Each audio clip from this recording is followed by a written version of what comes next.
요한복음 11장 17절부터 37절까지입니다. 한 목소리로 함께 봉독하도록 하시겠습니다. 예수께서 와서 보시니 나사로가 무덤에 있은지 이미 나으리라. 베다니는 예루살렘에서 가깝기가 한 오리쯤 되매 많은 유대인이 마르다와 마리아에게 그 오라비의 일로 위문하러 왔더니 마르다는 예수께서 오신다는 말을 듣고 곧 나가 맞이하되 마리아는 집에 앉았더라. 마르다가 예수께 여짜오되 주께서 여기 계셨더라면 우리가 죽지 아니하였겠나이다. 그러나 나는 이제라도 주께서 무엇이든지 하나님께 구하시는 것을 하나님이 주실 줄 아나이다. 예수께서 이르시되 내 오라비가 다시 살아나리라. 마르다가 이르되 마지막 날 부활의 때에 내가 다시 살아날 줄 내가 아나이다. 예수께서 이르시되 나는 부활이요 생명이니 나를 믿는 자는 죽어도 살겠고 무릇 살아서 나를 믿는 자는 영원히 죽지 아니하리니 이것을 내가 믿느냐. 주여 그러하외다. 주는 그리스도시요 세상에 오신 하나님의 아들이신 줄 내가 믿나이다. 이 말을 하고 돌아가서 가만히 그 자매 마리아를 불러 말하되 선생님이 오셔서 너를 부르신다니. 마리아가 이 말을 듣고 급히 일어나 예수께 나가매 예수는 아직 마을로 들어오지 아니하시고 마르다가 맞이했던 곳에 그대로 계시더라.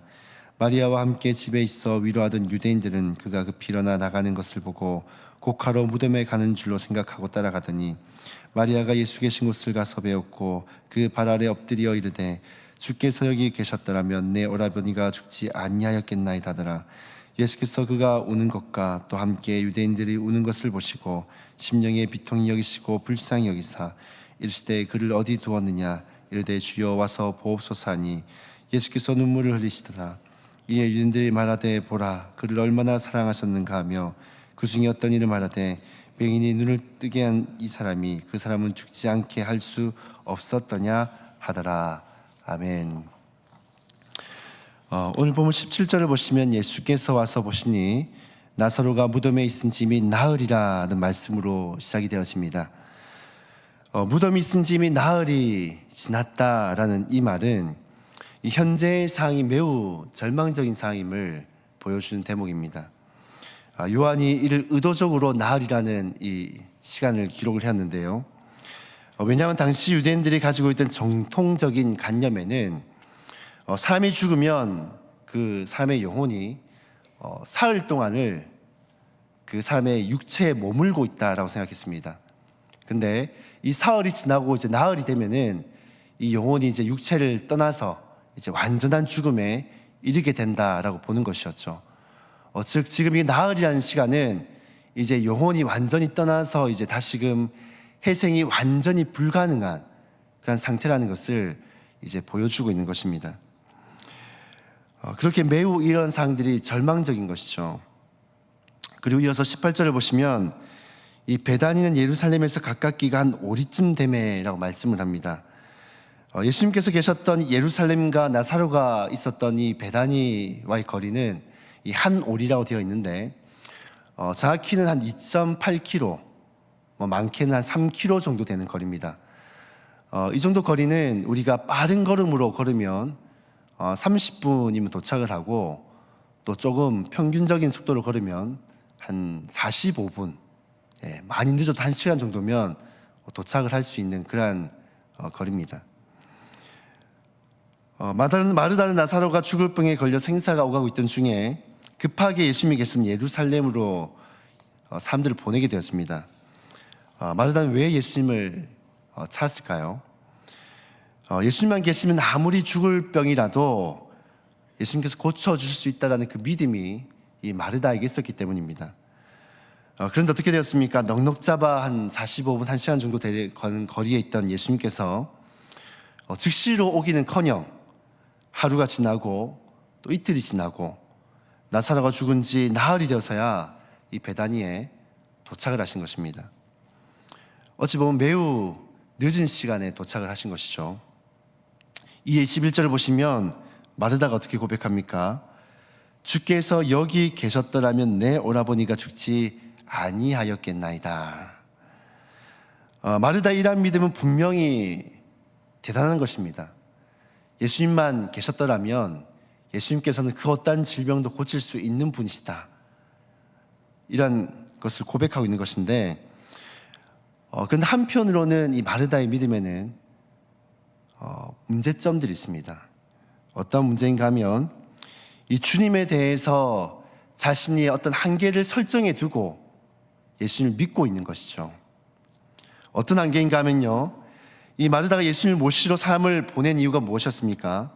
예수님께서 이 문제와 이 절망의 현장 가운데 계셔야지만 이 문제를 해결해 주실 수 있다라는 그런 믿음을 가지고 있었던 것입니다. 그래서 21절에서 보시면은 주께서 여기 계셨더라면 이 고백에서도 예수님의 문제 현장에 오셔야만 해결이 된다라는 전제를 깔아놓고 또 고백을 하고 있는 것입니다. 근데 여러분, 예수님이 나사로가 이 고통받고 있는 현장 가운데 오셔야지만 그 문제가 해결이 될까요? 여러분도 그렇게 생각하십니까? 예수님께서 오셔야지만 그 질병이 고침을 받는다라고 생각하십니까? 예수님은 시간과 장소에 구애도 받지 않으시고 권능을 능히 행하실 수 있는 분이십니다. 한 예로 이 가버나움에서 예수님이 만난 이 백부장의 경우를 한번 보시기를 바랍니다. 그는 자신의 하인이 이 중풍병에 걸린 것으로 인하여서 이거 고침을 받게 해달라고 예수님 앞에 나오게 되어집니다. 예수님은 당연히 이방인이기 때문에 그 사람의 집에 가서 이 하인을 고쳐주고자 하십니다. 근데 그때 집으로 가고자 하시는 그 예수님 앞에 이 백부장이 어떻게 고백을 합니까? 주여, 나도 남이 오라면 오고 가라면 가는 명령을 받는 사람입니다. 주님께서 저희 집에 오시는 것을 감당치 못하겠습니다. 그저 말씀만 하시옵소서. 즉, 이 백부장은 예수님이 그 현장에 오시지 않더라도 말씀만 하시면, 선포하시면은 그 말씀대로 되심을 믿습니다 라고 고백했지 않습니까? 그래서 예수님이 이 백부장의 믿음을 굉장히 극찬하시지 않습니까? 백부장은 알았습니다. 예수님이 집에 오시지 않아도 능히 행하셨다는 것을 능히 믿었습니다. 사랑하는 성도 여러분, 하나님이 우리 눈에 보이지 않는다라고 해서요, 우리의 상황을 모르고 계신 것이 아닙니다. 우리의 눈에 보이지 않는다라고 해서 우리의 상황에 또 무관심한 것이 아닙니다. 예수님 베다니에 도착하시기 전에 이미 이 나사로가 죽었다라는 것을 알고 계셨습니다. 떨어져 있음에도 불구하고 그 자리에 계시지 않음에도 그 자리에 일어나고 있는 그 모든 절망적인 상황과 문제들을 알고 계셨다는 것입니다. 우리 하나님은 무소부재하시기 때문에 그 어떤 장소에도 시간에도 구애받거나 제약받지 않으시는 분이십니다. 보이지 않는다라고 해서 부재하신 것이 아닙니다. 침묵하신다고 무관심하신 것이 아닙니다. 혹시 여러분도 이 마르다와 같이 그렇게 생각하고 계시지 않습니까? 나의 그 문제와 그 상황이 벌어지는 그 상황 가운데 주님께서 계셨더라면, 그 문제가 벌어졌을 때 주님께서 역사하셨더라면, 왜 이 문제가 벌어지기 전에 이미 역사하시지 않았습니까?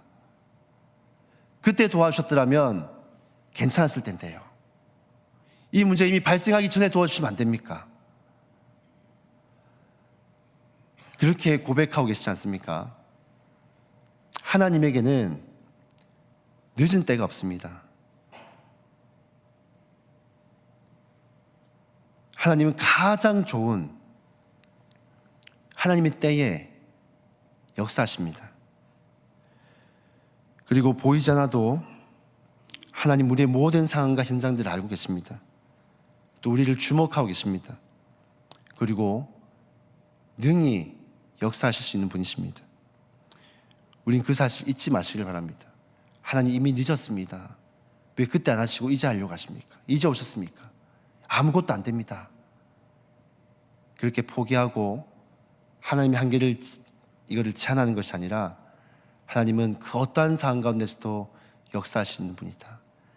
내가 절망에 빠져 있고 이미 늦었다는 그 순간 가운데서도 하나님은 능히 역사하실 수 있는 분이시라는 것을 의심하지 마시고 믿으시기를 바랍니다. 그리고 마르다가 가진 믿음의 한계가 하나 더 있었습니다. 22절 보시면 이렇게 고백을 합니다. 나는 이제라도 주께서 무엇이든지 하나님께서 구하시는 것을 하나님이 주실 줄을 아나이다. 이것을 보면은 뭔가 흐름상 지금이라도 오셨으니 나사로를 살릴 줄로 믿습니다라는 것처럼 보입니다. 그런데 본문과 흐름과 어떤 원어적인 표현들을 보면은 마르다는 예수님께서 죽은 나사로를 지금 살리실 것이다 라고 기대하고 있는 것이 아닙니다. 그의 마음은 어떤 의미에서 이런 고백을 한 것인가 하면, 주님께서 조금만 더 일찍 오셨더라면, 그리고 나의 오라비를 위해서 기도하셨더라면 하나님께서 반드시 들어주셨을 텐데 라는 그러한 믿음의 고백인 것입니다.